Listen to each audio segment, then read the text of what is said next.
Welcome to the 2024 Alternative Goodread Awards winners. So welcome. Hi, heathens.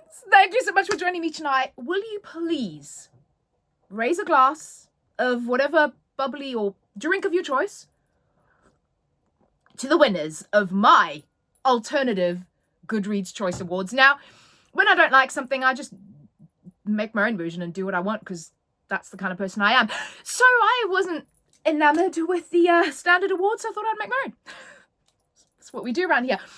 So tonight, I have gotten all dressed up in my finery, and I'm going to announce who the winners are. There has been a lot of deliberation. There's been a lot of tears, heartache.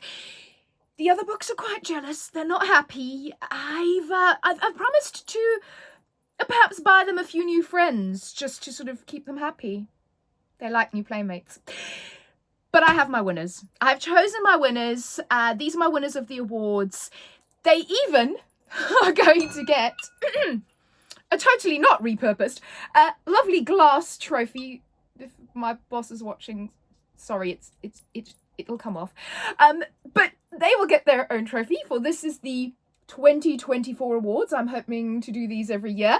I'm also going to be making some special plaques for these books to remind myself that they won and how much I love them, because, well, I'm thinking of doing some rereads of some of my favorite books, and I kind of want to remind myself of what my favorite books were for this year. So without further ado, because this isn't the Oscars and we don't want to be here all night, I'm going to announce my winners. I won't go in depth really on all of the books because I kind of did that in the first video. This is just me announcing who the winners are and kind of my reasons for them. So the first category was Witchy Business, and this is a magically inclined book, witches, magic. And I'm afraid there could only be one winner here.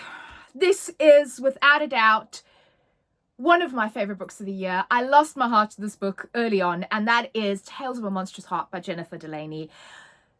I love this so much because Kat, our main character in this, she is fae, but she's also a mage, and she is an outcast. She's treated horribly, but she finds solace and friendship, and she finds both friendship and love in Emerus, who is also an outcast, who people fear. And this relationship and this love story just took me on a journey, ripped my heart out. I will tell you, have to say, there is a second book coming. And also, I liked the magic in this. I liked the kind of take on her fae magic that she had.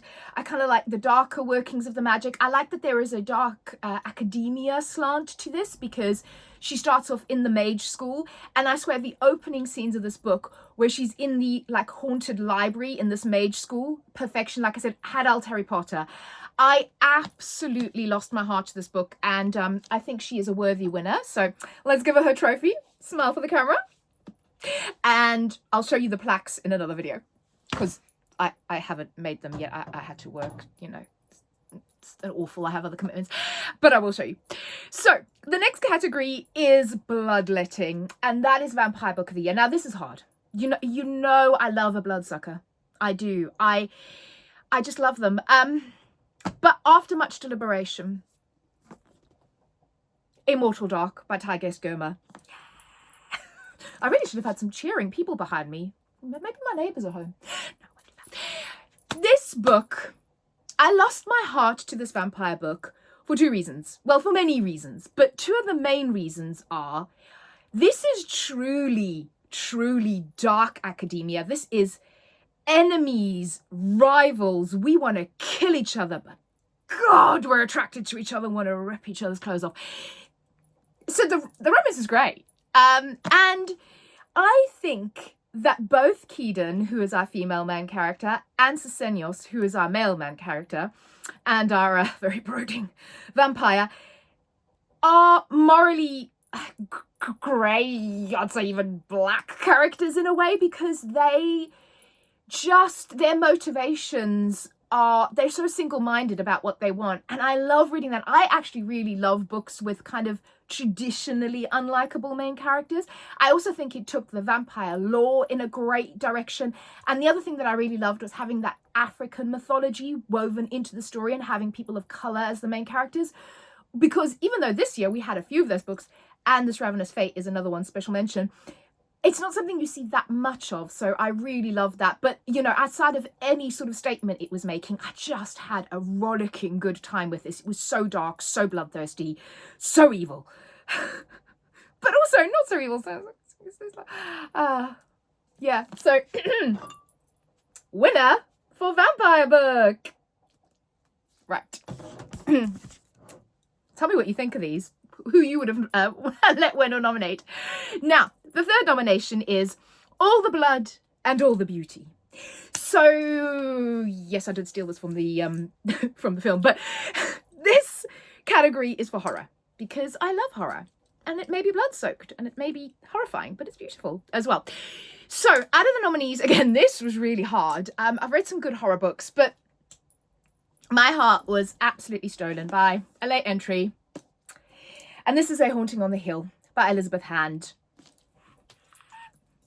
Really, I will stop doing that at some point. Hang on, I need a drink. I need plenty of booze to get through these award shows.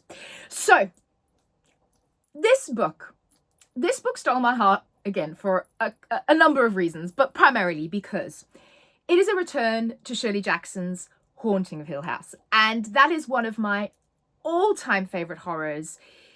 There's lines in that book that I actually want to get tattooed sooner rather than later on me.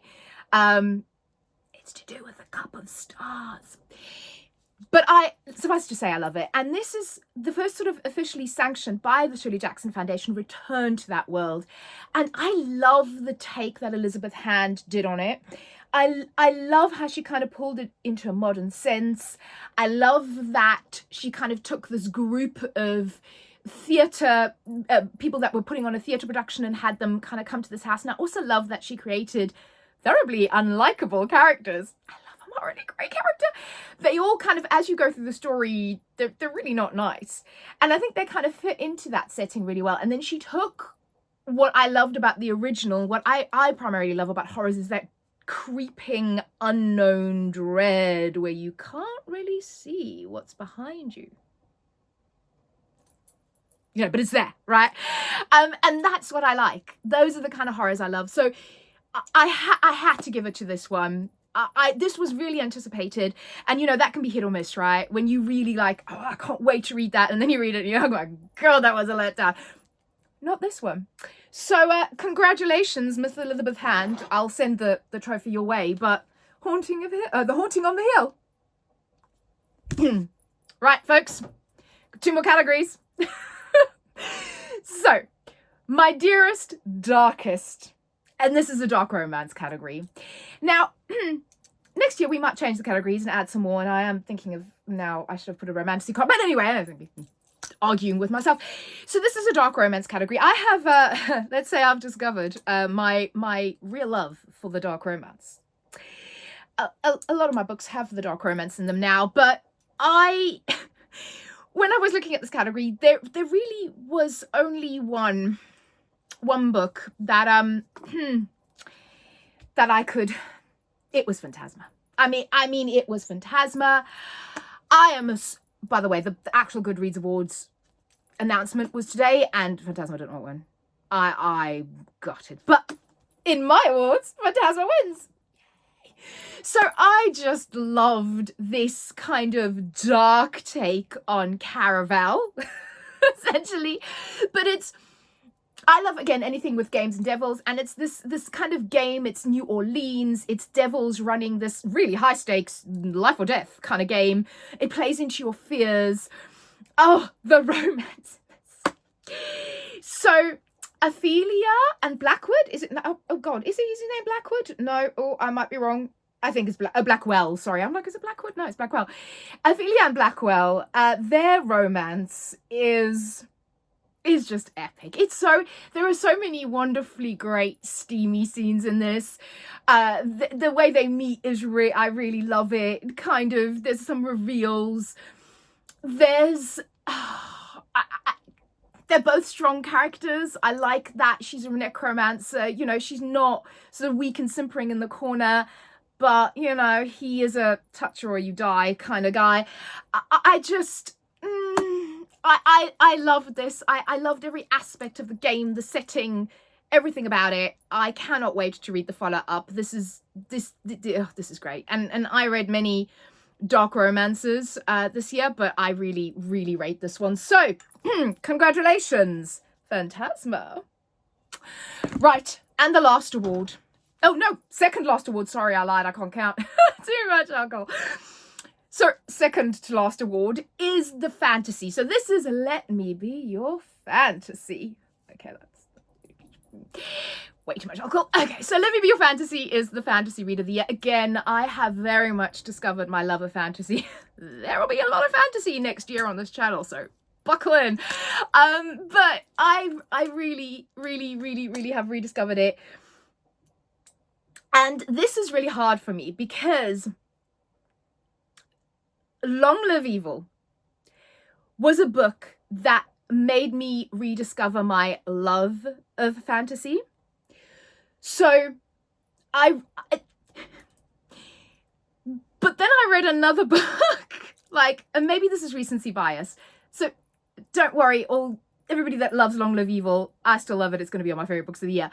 But when I kind of looked at fantasy in general and kind of a lot of the elements that I love in fantasy, right at the end of the year, coming in from the back, Servant of the Earth. This book, Servant of Earth, by Sarah Hawley. This book stole my heart for fantasy because it really had all of the elements I love. It had this kind of human girl falling into a fae world, and I'll just say, I know some people are sick of fae. Holly Black, Tithe, as well as Laurel K. Hamilton's Mary Gentry series are two of the series that I fell in love with as a young teenager. They were very fae-centered, and ever since then I've loved fae. So I can't help myself. I love fae. I love when humans kind of fall into the fae realm. I love the Unseelie Court particularly, which these are very much the cruel, evil, unseelie fae. I love a tournament and a game. This has a wonderful tournament. I love magic and a magic system. This has a really interesting magic system. This has wonderful fae court politics.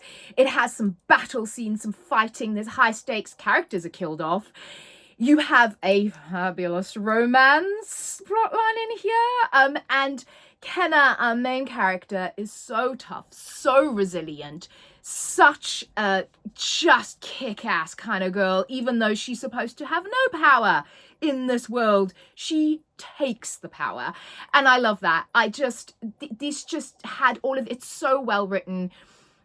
I cannot wait for book 2. I hope it is as good as book 1. It is just, for me, one of the most perfect fantasy. And this, to me, holds up against ACOTAR. And that's a tall order, and I do really, really love this. So, whoop, that almost went to the floor. Servant of Earth, take a bow. You are the fantasy winner. Right, and the final award for tonight. And I decided to do a backlist award because while I read a lot of, we'll try to get to all my new releases in a year, I think we also need to celebrate those books we read as a backlist. And this was a hotly contested category, let me tell you. The books argued amongst themselves. It got dirty. They ripped each other's pages out. They threw coffee on each other. In the end, it came down to a duel.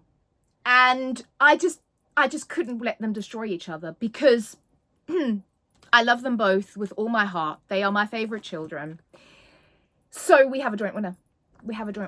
And that joint winner is Gothicana by Runix and Nocticadia by Miss Carrie Lake. And look, they're intact because they didn't kill each other. So these, I couldn't separate my love for these books because they follow such similar themes, yet they are different stories. But the elements that I love in one, I love in the other as well. And they have really, really set my blueprint for what I love in my dark romance novels. Obviously, they just weren't in the other category because they weren't released this year. But if they had been released this year, it would have been a 3-way. How appropriate. but both of these books are dark academia, which is a thing I love. Both of these books have male protagonists who are toucher and you die. Shadow Daddy, I'm the professor here, you are the student. Which apparently I like. Side note, the students are of age. They're both very dark, brooding, you know, tortured past. They're very hard-shelled, but oh, when they fall, she is their girl. And I loved those romances. I loved the women in these as well, because even though they were paired with these really domineering, you know, strong Shadow Daddy men, they are not cowering, simpering little girls in the corner. They have their own power. I loved both of the female leads in here as well.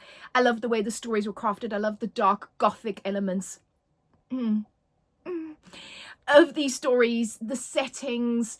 They just, to me, these are perfection. And I think, like I said here, very long book. It was perfect. This one is not as long. I could almost have done with more, but it was perfect. Absolutely. I cannot wait to read Runix's new book, Enigma, coming out soon-ish. I think the first end of the year.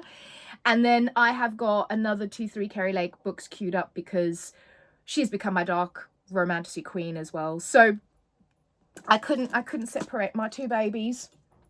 So they're gonna have to split the trophy in half. There you go. So those are my winners. Let me know if you agree or disagree, or if you have your own winners in your own categories, because, you know, do your own thing. And what did you think of the Goodreads Choice Awards? Still can't believe Phantasma didn't win. Anyway, cheers to the winners, and I'll see you all very soon. Bye.